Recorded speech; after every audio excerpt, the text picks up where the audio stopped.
திருப்பாவை 2వ பாசுரம்.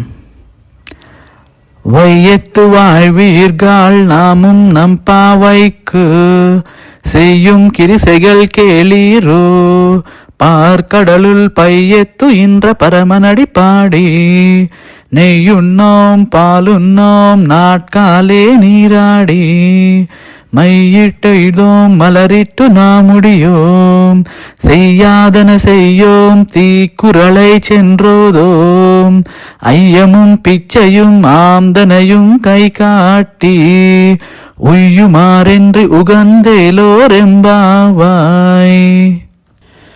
ఈ మాసంలో శ్రీ ఆండాలమ్మవారు పాడిన తిరుప్పావై 2వ పాసురం మన జీవితాన్నే మార్చే కొన్ని ముఖ్యమైన నియమాలను చెబుతుంది. ఆండాలమ్మవారు ఏమంటున్నారంటే, వైయత్తు వాయువీర్గాల్ అంటే ఈ లోకంలో ఉన్న వారందరూ వినండి, ఇది కేవలం వ్రతం మాత్రమే కాదు, ఇది ఒక జీవన విధానం.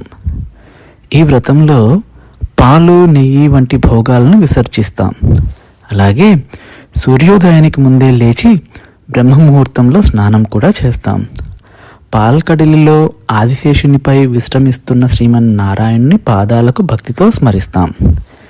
ఈ మాసంలో అలంకారాలు చేయకూడదు, అలాగే చెడు మాట్లాడకూడదు. ఎవరైనా అవసరంలో ఉంటే వీలైనంత సహాయం చేయాలి. ఇదే నిజమైన భక్తి లక్షణం.